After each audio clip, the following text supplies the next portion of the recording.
Hello అండి, నమస్తే. Welcome back to food is life. ఈరోజు మనం గుత్తి వంకాయ కర్రీని పొద్దున్న హడావిడి టైంలో కూడా ఈజీగా ఎలా ప్రిపేర్ చేసుకోవచ్చు అనేది చూపించేస్తాను. ముందుగా దానికోసం నేను ఇక్కడ 4 నుంచి 5 స్పూన్స్ వరకు పల్లీలను తీసుకుని ఇలా కడాయిలో వేసుకుని వేయించుకుంటున్నాను.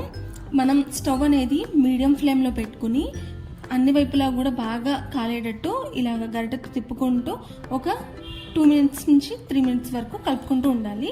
ఇది ఒక 80% వేగిన తర్వాత ఇందులోకి ఒక 2 స్పూన్లు ధనియాలను కూడా వేసుకుంటున్నాను. ధనియాలు వేసుకోవడం వల్ల మంచి టేస్ట్ అయితే వస్తుంది. సో ఇలా వేసేసుకుని ధనియాలని కూడా మరొక 2 నిమిషాల పాటు మంచిగా వేయించుకోవాలి. ఈ 2 మనకి వేగడానికి కాస్త టైం పడుతుంది కాబట్టి ముందుగా వేసేసుకుని వేయించుకుంటున్నాము. మనకి ధనియాలు వేగిన తర్వాత మంచి అరోమా అయితే వస్తుంది. సో అప్పుడైతే మనం మిగిలిన మసాలా దినుసుల్ని కూడా వేసేసుకుని ఒకసారి మొత్తం కూడా కలిపేసుకుని వేయించేసుకుంటే సరిపోతుంది. సో ఫస్ట్ అయితే మనకి మంచి అరోమా అయితే వస్తుంది. సో ఇప్పుడు మనం ఇందులోకి చిన్న దాల్చిన చెక్క, అనాస పువ్వు, 4-5 జీడిపప్పు అండ్ అలాగే 3-4 యాలకులు, లవంగాలు వేసేసుకుని శుభ్రంగా వేయించేసుకోవాలి. ఈ వేయించుకునే ప్రాసెస్ కాస్త లేట్ అవుతుంది మీకు పొద్దున పూట అనుకుంటే మీరు రాత్రే దీన్ని వేయించేసుకుని పక్కన పెట్టేసుకోవచ్చు. పొద్దున్న లేవగానే మనం మిగిలిన కర్రీ అంతా ప్రిపేర్ చేసుకోవచ్చు. పల్లీలు అండ్ అలాగే మసాలా దినుసులు వేసాం కాబట్టి మనకి కర్రీ అనేది కమ్మగా అండ్ అలాగే టేస్టీగా స్పైసీగా కూడా చాలా బాగుంటుంది. సో ఇక్కడ నేను చూపిస్తున్నవన్నీ ఒక్కడు కూడా స్కిప్ చేయకుండా వేసేసుకోండి. సో ఇది కొంచెం వేగిన తర్వాత ఇందులోకి కొద్దిగా ఎండు కొబ్బరి ముక్కల్ని కూడా వేసుకుంటున్నాను. సో ఇవి కూడా వేసుకుని వీటితో పాటు శుభ్రంగా వేయించేసుకోవాలి. ఒకవేళ మనకి కొబ్బరి పొడి అవైలబుల్గా ఉంది అనుకుంటే మనం దించేసుకుని ఒక 3 మినిట్స్ 2 మినిట్స్ ముందరైతే వేయించుకోవాలి. వేసేసి ముక్కలు కాబట్టి కొంచెం ముందర వేసేసుకున్నాను. సో ఇలా వేసేసుకుని అన్నీ కూడా బాగా మిక్స్ చేసుకుంటూ కలుపుకుంటూ ఉండాలి. ఇలా వేయించుకుని మనకి అంతా కూడా బాగా వేగింది అనుకున్న తర్వాత మాత్రమే మనం ఒక స్పూన్ నుంచి 2 స్పూన్ల వరకు నువ్వులను అయితే వేసుకోవాలి. ఇది మెయిన్ ఇంగ్రీడియంట్ అన్నమాట. సో ఇది వేసుకుంటే మనకి కర్రీ చాలా టేస్టీగా ఉంటుంది. సో ఇలా నువ్వుల్ని మనం స్టవ్ నుంచి దించేసే 1 నిమిషం ముందు మాత్రమే వేసుకుని వేయించుకుంటే సరిపోతుంది.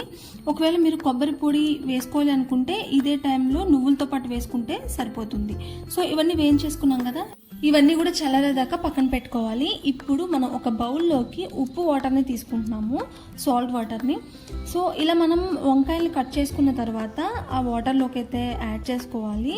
అలా చేసుకోవడం వల్ల మనకి వంకాయలు అనేవి కండ్ర రాకుండా అండ్ అలాగే కట్ చేసిన తర్వాత చాలాసేపు బయట పెడితే మనకి బ్లాక్గా అయిపోతూ ఉంటాయి. సో అలా అవ్వకుండా ఉప్పు వాటర్లో అయితే వేసుకుంటాం అనమాట. సో ఫస్ట్ అయితే ఇలా వంకాయల్ని 4 పార్ట్స్గా అయితే నేను ఇక్కడ చూపిస్తున్నాను కదా, ఇలా అయితే కట్ చేసుకోండి. పుచ్చులు ఏమైనా ఉన్నాయో లేవో చూసుకుని ఆ వాటర్లోకి అయితే వేసేసుకోవాలి. మనకి ఇలా కట్ చేసేటప్పుడు కూడా మనకి వంకాయ కొంచెం లోతుగా కట్ చేసుకోండి చివరి వరకు. అలా కట్ చేసుకుంటే మనకి ఎక్కడ కూడా ఉడకపోవడం అనేది అయితే ఉండదు. సో ఇలా కట్ చేసుకొని అన్నీ కూడా ఇలా వాటర్లోకి అయితే నేను యాడ్ చేసేసుకుంటున్నాను. గుత్తి వంకాయ కర్రీ అంటే మనకి చాలా టైం పడుతుంది అనుకుంటారు. సో మనం ముందుగానే ఈ దినుసులన్నీ ముందు రోజు రాత్రి వేయించేసుకుని రెడీగా పెట్టుకున్నాం అనుకోండి, చాలా ఈజీ అయిపోతుంది మనకి కర్రీ. సో పొద్దున్నే ఆఫీస్కి వెళ్ళేటప్పుడు కూడా ఎటువంటి హడావిడి లేకుండా మనం ఈజీగా అయితే ప్రిపేర్ చేసేసుకోవచ్చు. సో ఇక్కడ వంకాయలన్నీ కూడా కట్ చేయడం అయిపోయింది. ఉప్పు వాటర్లో అయితే ఇలా ఒకసారి డిప్ చేసుకుంటూ ఉండాలి. ఇప్పుడు దీన్ని పక్కన పెట్టేసుకుందాము. మనం ఇందాక వేయించుకున్నాం కదా మసాలా దినుసులు, సో అవన్నీ కూడా చల్లారిపోయాయి. ఇప్పుడు వీటన్నిటిని కూడా ఒక మిక్సీ జార్లోకి అయితే ట్రాన్స్ఫర్ చేసేసుకుంటున్నాను. సో ఇలా ట్రాన్స్ఫర్ అయిపోయిన తర్వాత ఇందులోకి 1 స్పూన్ అంతా కారం వేసుకుంటున్నాను అండ్ అలాగే చిటికెడు పసుపు అండ్ అలాగే టేస్ట్కి సరిపడా చూసుకుని సాల్ట్ కూడా వేసేసుకోండి. ఆ తర్వాత ఇందులోకి 5-6 వెల్లుల్లిపాయలు అండ్ అలాగే 1 ఇంచు నుంచి 2 ఇంచులు అల్లం ముక్కను కూడా తొక్క తీసేసుకుని వేసేసుకుని ఒక్కసారి అయితే మిక్సీ పట్టేసుకున్నాను. ఇలా పొడి పొడిగా వచ్చిన తర్వాత ఇందులోకి 2 మీడియం సైజు ఉల్లిపాయలను తీసుకుని ముక్కలుగా కట్ చేసుకుని మిక్సీ జార్లోకి అయితే వేసుకున్నాను. ఇప్పుడు ఇది కూడా మనం మిక్సీ పట్టేసుకోవాలి. ఎటువంటి వాటర్ కూడా మనం యాడ్ చేయక్కర్లేదు. ఆనియన్లో ఉన్న వాటర్ కంటెంట్ సరిపోతుంది. సో ఇలా చూస్తున్నారు కదా, మసాలా పేస్ట్ అయితే రెడీ అయిపోయింది. సో ఇలా మసాలా పేస్ట్ రెడీ అయిపోయింది కదా, దీన్ని పక్కన పెట్టేసుకుని ఇప్పుడు మనం కట్ చేసుకున్న వంకాయల్లోకి అయితే స్టఫింగ్ అయితే పెట్టేసుకున్నాము. మనం ఇందాక 4 ముక్కలుగా అయితే కట్ చేసుకున్నాం కదా, సో దానిలో ఈ స్టఫింగ్ అంతా కూడా చక్కగా ఎక్కువ పెట్టుకుంటే మనకి వంకాయకి అనేది మసాలా కట్టుగా అంటుతుంది. అండ్ అలాగే ముక్క కూడా కొరుక్కున్నప్పుడు చాలా టేస్టీగా ఉంటుంది అనమాట. సో స్టఫింగ్ అయితే ఇలా పెట్టేసుకుంటున్నాను. ఎక్సెస్ ఏం లేకుండా బయటకి ఏం రాకుండా చూసుకుని మొత్తం కూడా కాయలకే పట్టేటట్టు ఇలా మధ్యలో అయితే స్టఫింగ్ పెట్టేసుకుంటున్నాను. సో అన్నిటికీ కూడా ఇదే ప్రాసెస్. గుత్తి వంకాయ కర్రీ అన్నంలోకి, చపాతీల్లోకి అండ్ అలాగే రోటీస్లోకి కూడా చాలా బాగుంటుంది. నేను చెప్పినట్లు ఇలా మసాలా గ్రేవీ కర్రీ అయితే ఒకసారి ట్రై చేయండి, చాలా బాగా ఉంటుంది. అండ్ అలాగే మసాలా ఎక్కువ తినే వాళ్ళైతే కొంచెం మసాలా ఎక్కువ వేసుకోండి, లేదు అనుకుంటే నేను చెప్పినట్లు ఈ ఇంగ్రీడియంట్స్ అయితే సరిపోతాయి. సో చాలామంది ఫస్ట్ వంకాయ కర్రీ అయితే ఎక్కువ ప్రాసెస్ అనుకుంటారు, ఇలా నేను సింపుల్గా చెప్పాను. సో చూసేసి ఇలా అయితే ప్రిపేర్ చేసేసుకోండి. తర్వాత మనం స్టఫింగ్ అంతా కూడా పెట్టేసుకున్న తర్వాత వంకాయల్లో ఒక కడాయిని తీసేసుకుని ఇందులోకి 4-5 స్పూన్లు ఆయిల్ అయితే వేసుకోవాలి. వంకాయ కర్రీ కదా, కొంచెం ఆయిల్ ఎక్కువే పడుతుంది. సో తర్వాత కొంచెం వేడైన తర్వాత ఆయిల్ ఇందులోకి జీలకర్ర, ఆవాలు అండ్ అలాగే ఎండుమిరపకాయలు ఒక 2 తీసుకున్నాను.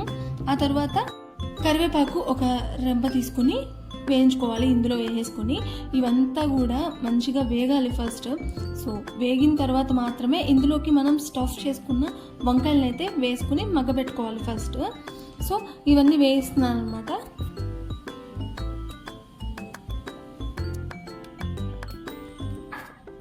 ఇలాగా పోపు అంతా కూడా వేగిపోయిన తర్వాత ఇందులోకి స్టఫ్ చేసుకున్న వంకాయలని ఇలా వేసుకుంటున్నాను. ఇలా వేసుకుని ఒకసారి మనం మగ్గించుకోవాలి.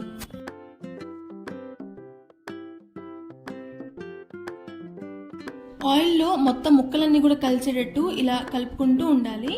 ఇలాగా ఆయిల్ బాగా పట్టిన తర్వాత మనకి వంకాయలు అనేవి ఈజీగా మగ్గిపోతాయి.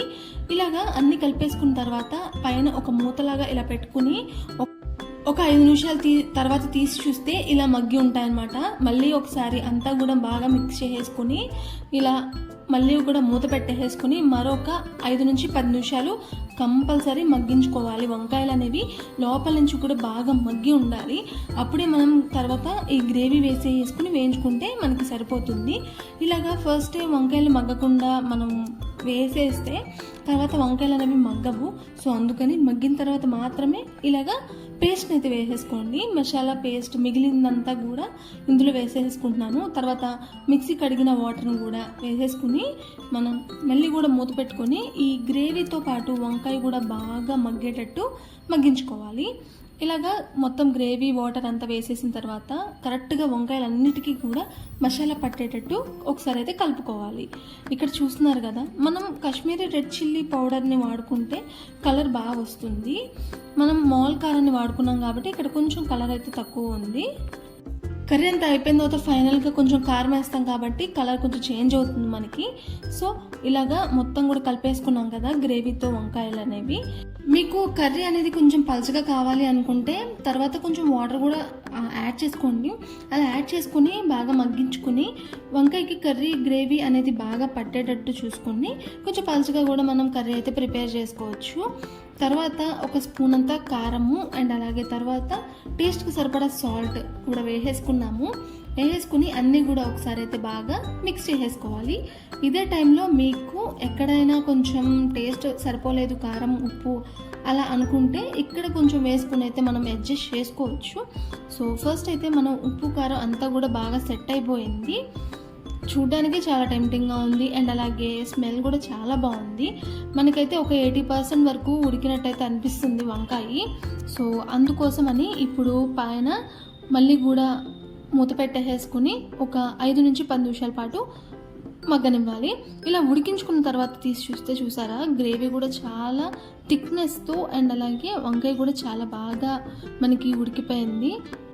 ఇలా గరిటెతో కలుపుకుంటే మనకు కన్సిస్టెన్సీ అనేది సరిపోతుంది అనమాట. మనం ఇలా ఉడకబెట్టడం వల్ల అడుగున కొంచెం థిక్నెస్ అయితే వస్తుంది. సో దాన్ని మనం ఇలా గరిటెతో తిప్పుకుంటూ అడ్జస్ట్ చేసుకోవచ్చు. మనకి పలచగా కావాలి అనుకుంటే ఇలా ప్రిపేర్ చేసేసుకోవచ్చు, లేదు అంటే థిక్గా కావాలి అనుకుంటే కొంచెం వాటర్ కంటెంట్ అనేది తగ్గించి వేసుకోవచ్చు. ఇప్పుడు మనం వంకాయ మగ్గిందా లేదా పూర్తిగా అనేది అయితే ఒకసారి టెస్ట్ చేసుకుంటున్నాము. సో సూపర్గా మగ్గిపోయింది మనకి వంకాయ. సో ఇప్పుడు మనం పైన సన్నగా కట్ చేసుకున్న కొత్తిమీరని కూడా వేసేసుకుంటున్నాము. ఇలా వేసేసుకుని మరొకసారి కూడా కలిపేసుకోవాలి. ఇలా వేసేసుకుని కొత్తిమీర కలిపేసుకుని 1 నిమిషం పాటు కొత్తిమీరతో పాటు మగ్గనిస్తే మనకి వంకాయ కర్రీ అయితే అద్భుతంగా రెడీ అయిపోయింది. చాలా బాగుంది. ఇంకెందుకు ఆలస్యం, మీరు కూడా ఒకసారి ట్రై చేయండి.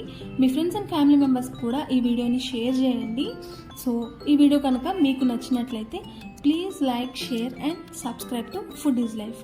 మీరు ఈ సండేని ఈ వంకాయ కర్రీతో ఎంజాయ్ చేస్తారని అనుకుంటున్నాను. అండ్ అలాగే థ్యాంక్స్ ఫర్ వాచింగ్.